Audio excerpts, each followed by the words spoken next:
Halo teman-teman, balik lagi di channel YouTube Anak Agung Dwi Arsana. Hari ini saya akan bahas sebuah mesin las yang saya dapat dari banggood.com. Ini mesin lasnya mereknya adalah Topsak dengan tipe EM3. Jadi kalau nyebutnya TS EM3 gitu ya. Nah, satu mesin las ini bisa dua fungsi, yaitu fungsi sebagai tik dan juga fungsi sebagai MMA, yang mana ini sering banget digunakan yang MMA-nya gitu ya. Lalu di sini ada dua knob pengaturan. Kalian bisa mengatur knob yang ampernya, jadi dari 20 sampai 250, dan juga knob pengaturan force-nya. Ya, force ini dari ring 1 sampai 10 ya. Dan untuk lebih lengkapnya teman-teman bisa lihat di nameplate yang ada di bagian atas dari mesin las Topsak ini. Di sana ada penjelasannya lebih detail. Dan saya kurang tahu ini karena saya tidak mahir di las mengelas gitu ya. Di dalam pembeliannya teman-teman juga dapat dua kabel yang memang harus ada kabel ini. Pada saat dulu saya membeli mesin las yang kecil gitu ya, saya nggak dapat kabelnya. Nah, di pembelian Topsak ini mendapatkan kabel. Untuk jepitan yang putih kalian pasangkan kabelnya di kutub negatif. Sedangkan yang ini yang merah yang untuk kawat lasnya itu dihubungkan di kutub yang ada tulisan positifnya. Nah, seperti itu ya. Tapi untuk pengaturan mesin las tipe lain itu lain lagi. Jadi untuk MMA seperti itu. Nah, ini kita akan coba untuk melakukan pengelasan. Perlu diketahui di sini ilmu pengelasan yang saya miliki hampir nol gitu ya. Maksudnya dari sekolah saya nggak pernah belajar mengelas, gimana caranya ngelas sih gitu.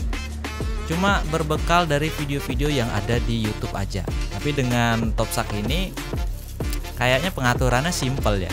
Saya cuma putar dia paling rendah, terus saya tes di besi plat 2 mili. Ini besi holo ya, tebalnya 2 mili, itu lancar-lancar aja.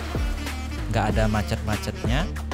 Dan kita coba lihat mengelas dengan yang durasi yang lebih lamaan gitu ya.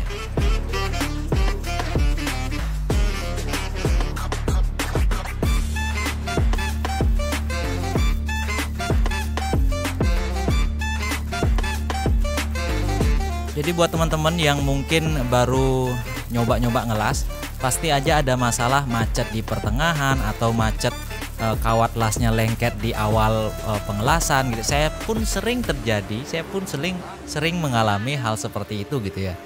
Tapi kalau pengaturannya tepat dan sudut pengelasannya bagus, itu nggak bakalan kejadian yang seperti itu.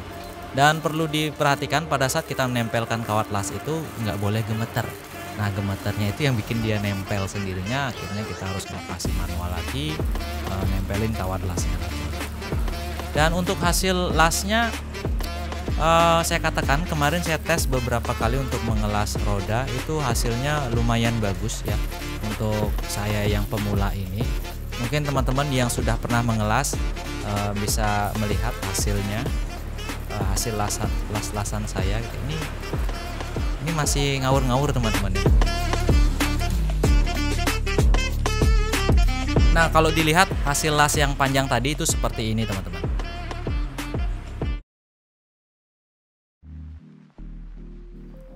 Nah, mungkin ada teman-teman yang penasaran, saya buka mesin lasnya untuk memperlihatkan bagian dalam dari Topsaknya ini. Teman-teman kalau bisa lihat, ini ada pelindungnya ya, yang hitam ini. Ini dari sisi samping kanan.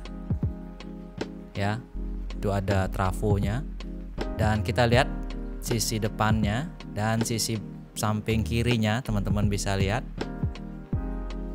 Nah, ini lebih jelas lagi. Mungkin teman-teman yang ngikutin channel YouTube ini, saya pernah nge-review beberapa mesin las, dan seperti biasa mesin las itu PCB-nya dilapisi dengan lapisan apa gitu ya, biar nggak dia lembab dan korosi gitu ya, biar nggak mudah korosi. Ini kayak ada lapisannya. Mungkin itu kayak sebuah standar yang diterapkan di PCB mesin las mungkin, karena kalau di PCB elektronik jarang banget ketemu kayak gitu. Nah, ini kontrolernya, saya rasa ini kontrolernya karena ada beberapa IC dan kapasitor filter. Dan di bagian sini ada pendingin yang dimana kalau teman-teman bongkar pelindung plastiknya ini ya, di situ ada IGBT yang ditempelkan di pendinginnya. Nah, itu adalah driver untuk ke trafolasnya ya. Itu drivernya. Lalu untuk di bagian displaynya, teman-teman bisa lihat ada potensiometer yang mungkin digunakan untuk melakukan kalibrasi terhadap displaynya, outputan ampernya dan juga displaynya ya. Jadi itu dia luar dan dalam sudah saya coba juga. Jadi tegangan kerja dari mesin las ini 170 sampai 270 dan untuk arus keluarannya 20 sampai 160 ampere teman-teman. Kawat las yang bisa digunakan di mesin ini dari 1,6 mm sampai dengan 5 mm pun juga bisa. Jadi teman-teman kalau tertarik dan ingin tahu berapa sih harganya, silahkan langsung aja kunjungi link tempat pembeliannya yang sudah saya tulis di keterangan video. Oke, cukup untuk hari ini. Sekian dulu review saya tentang mesin las dari Topsak ini. Semoga bermanfaat dan sampai jumpa di video selanjutnya.